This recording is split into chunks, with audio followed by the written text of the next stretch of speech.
Vote की कीमत समझिए। जिस तरह से ये बागड़ बिल्ले आए थे, ये बागड़ बिल्ले वैसे ही चूते खाते हुए भागेंगे, क्योंकि याद रखिए, जो अपने भगवान के नाम पे दलाली कर सकता है, जो भगवान को बेच सकता है, वो इंसानों को बेचने में 1 मिनट भी नहीं लगाएगा। और ये सिर्फ दलाल हैं, ये दल्ले हैं, इनको सिर्फ अपना पेट भरना आता है। ये कोई कौम परस्त नहीं है। ये नमस्कार, आप देख रहे हैं सच का प्रतीक यूट्यूब चैनल खबर बुलंद भारत। कांग्रेस की प्रदेश सचिव ने कहा, जो कुरान वसीम रिजवी ने लिखा है वो कुरान बीजेपी और आरएसएस के कार्यालयों में पढ़ा जाएगा। नमस्कार, आप देख रहे हैं खबर बुलंद भारत। बरेली से बुलंद भारत के लिए सैयद शाहरुख अली की रिपोर्ट। उत्तर प्रदेश शिया वक्फ बोर्ड के पूर्व अध्यक्ष वसीम रिजवी के साथ साथ भाजपा पर भड़की इमराना हुसैन। आज बुलंद भारत से बात करते हुए उत्तर प्रदेश कांग्रेस महिला की प्रदेश सचिव इमराना हुसैन ने कहा है कि जो अपने भगवान के नाम पर दलाली कर सकता है तो आपको बेचने में 1 मिनट भी देरी नहीं लगाएगा। इमराना ने कहा, भाजपा के पास कुछ भी नहीं रहा दंगे कराने के लिए, तो वसीम रिजवी को उतारा मुसलमानों को भड़काने के लिए। आए सुनते इमराना हुसैन किस तरह से भड़की वसीम रिजवी और भारतीय जनता पार्टी पर। मेरा नाम इमराना हुसैन है। किस पार्टी से ताल्लुक रखती हैं? फिलहाल कांग्रेस महिला कांग्रेस से हूँ। किस पद पर?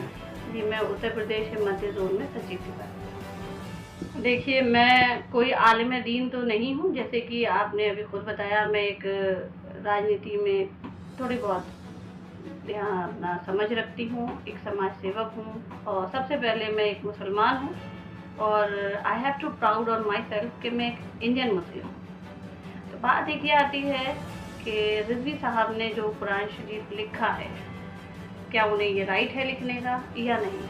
तो अगर वो तर्जुमा कर रहे हैं तो मेरे ख्याल से तर्जुमे का तो शायद इंसान को हक है, लेकिन अगर आप उन आयतों का इंक्रीज करना या डिक्रीज आप कर रहे हैं तो you don't have any right, आपको कोई हक नहीं बनता। और बात ये आती है कि जो आपने लिखा है उसे कौन समझेगा, उसे कौन पढ़ेगा। तो according to my knowledge he is belong to BJP. I think वो बीजेपी पार्टी के ही नुमाइंदे हैं। मौजूदा सरकार में जो पार्टी मौजूद है, चैरूनी की है ना, उसी के पार्ट है। तो जाहिर सी बात है कि उनका लिखा हुआ जो कुरान है वो बीजेपी के कार्यालयों में और आरएसएस के कार्यालयों में पढ़ा जाएगा। बाकी तो ना हिंदुस्तान में पढ़ा जाएगा ना कहीं और पढ़ा जाएगा। हमारा देश का जो प्रधानमंत्री पद है वो एक 5 साल के लिए किसी व्यक्ति को दिया जाता है, और वो व्यक्ति अपनी मर्जी से खुद नहीं आता, उसको पूरा देश चुनता है।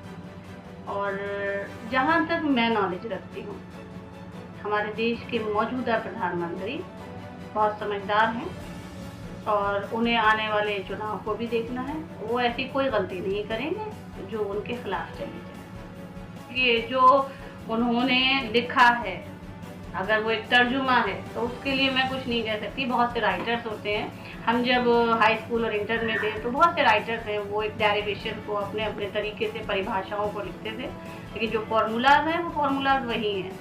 डार्विन का जो सिद्धांत है वो वही रहेगा। अब उसकी व्याख्या कौन राइटर किस तरीके से कर रहा है, that is a different thing.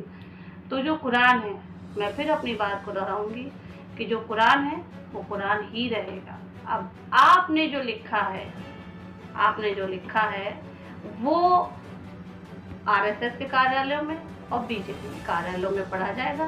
बाकी मुझे नहीं लगता कहीं और पढ़ा जाएगा। सेकेंड चीज़, हमारे देश का जो सर्वोच्च पद है, हमारे देश के पीएम का पद, पीएम पद पे जो इंसान बैठता है वो एक बहुत जिम्मेदार इंसान होता है, उसे जनता चुन के भेजती है। तो वो कोई भी ऐसा फैसला नहीं करेंगे जो देश के हित में ना हो।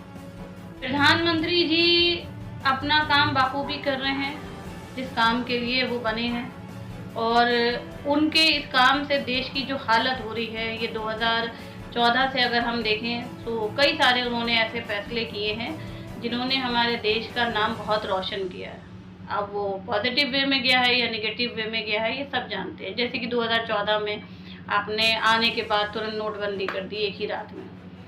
आपने ये नहीं देखा कि इसका असर क्या होगा, ये कहाँ और कैसे जाएगा। इसके बाद जैसे कि आपके ही मज़हब के, आपके ही उलमाए दीन कहते हैं कि गलत मुहूर्त में आपने मंदिर का शिलान्यास कर दिया। बाकी संविधान और जजमेंट तो बात की चीज़ आ गई।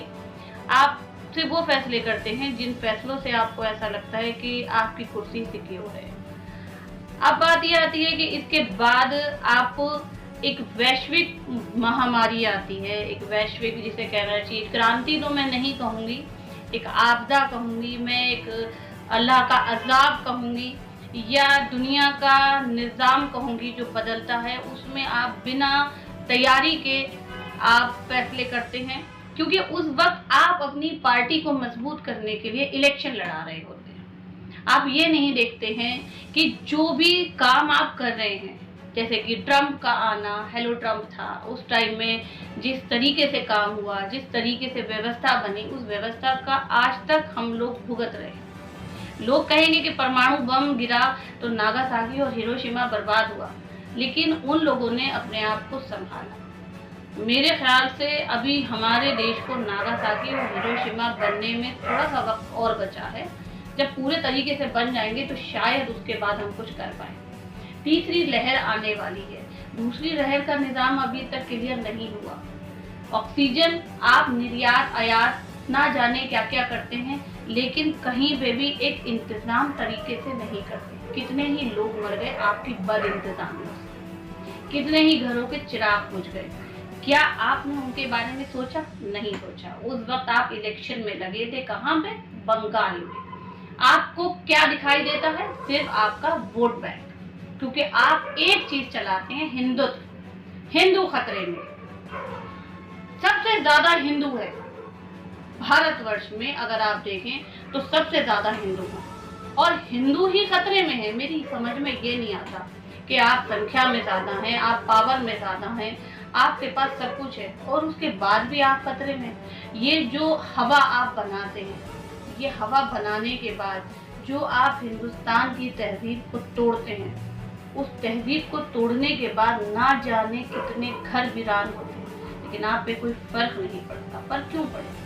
परिवार नहीं है, पत्नी नहीं है, बच्चे नहीं है। परिवार होता तो शायद आपको समझ में आता कि परिवार का दर्द क्या होता है। खैर, बहरहाल एक पर्सनल टॉक हो जाएगा, ये मैं इस पे नहीं कहना चाहती। हाँ, क्योंकि आप एक प्रधानमंत्री पद पे हैं, मेरे हिसाब से प्रधानमंत्री पद पे होते हुए आपको सबके बारे में सोचना चाहिए, ना कि आपको सिर्फ इंडिविजुअल अपने बारे में। कहता है भाई उन्हीं की पार्टी का बंदा है। भाई राम मंदिर, आपने राम मंदिर मुद्दा 92 के बाद से आपने चलाया, कितना गुमराह करा आपने, कई नस्लें आपने बर्बाद कर दी, कई सारा वक्त आपने बर्बाद कर दिया। सिर्फ राम मंदिर दीजिए, अब राम मंदिर बन गया, अब आपके पास क्या बचा? समझदार हिंदू जो भाई अपने आगे शर्मा, वर्मा, गंगवार, अग्रवाल, रस्तोगी, द्विवेदी, सिंह, चतुर्वेदी, कायस, कोई भी सरनेम लगाते हैं, जो भी ये जानते हैं जिनको राम मंदिर चाहिए था, राम मंदिर बन गया, एक टास्क पूरा हो गया। अब रोजगार लाइए, अब सुरक्षा लाइए, अब शिक्षा पे बात कीजिए। उन मुद्दों पे आपका आज भी ध्यान नहीं है, क्योंकि कभी आपने उन चीजों पे ध्यान ही नहीं दिया। अब क्योंकि 22 का चुनाव आ रहा है, 24 की आपको छवि बनानी है, काम आपने कुछ किया नहीं है, लाशें तैर रही हैं गंगा में। आप गंगा की सफाई करने निकले थे, आप गंगा के बेटे थे, आपने अपनी माँ को गंदा कर दिया, दूषित कर दिया। आपने देखा है कितनी लाशें वहां पे निकली हैं। लोगों के पास चिता एक जलती नहीं, दूसरी चिता की तैयारी शुरू हो जाती है। 1621 लगभग टीचर्स आप ही बलि चढ़े हैं पंचायत चुनाव। ठीक, आप चाहते तो इसको बहुत तरीके से कर सकते थे, आप चाहते तो इसको मार्च से पहले कर सकते थे, लेकिन आपकी नजर में सिर्फ और सिर्फ अपने आप को वोट बैंक बनाना था। आपने इतना डिले करा पंचायत चुनाव, इस तरीके से आपने रणनीतियां बनाई कि सब कुछ आपके सर पे आके बैठ गया, और जब बैठ गया तो अनाप शनाप आपने काम करना शुरू कर दिया। आप जनसंपर्क बंद करवा सकते थे, आप चुनावी रैलियां बंद करवा सकते थे, आप सिर्फ मतदान तक का काम कर सकते थे। 1621 सरकारी टीचर्स मरे, आप कहते हैं कि सिर्फ 3 मरे। तो जब आप अपने सरकारी नुमाइंदों का ही आंकड़ा, आप उनका ही कैलकुलेशन सही नहीं कर पा रहे, तो आप बाकियों का क्या करेंगे? आई एम सॉरी, मैं ये कहना चाहूंगी बीजेपी का गणित बहुत कमजोर है।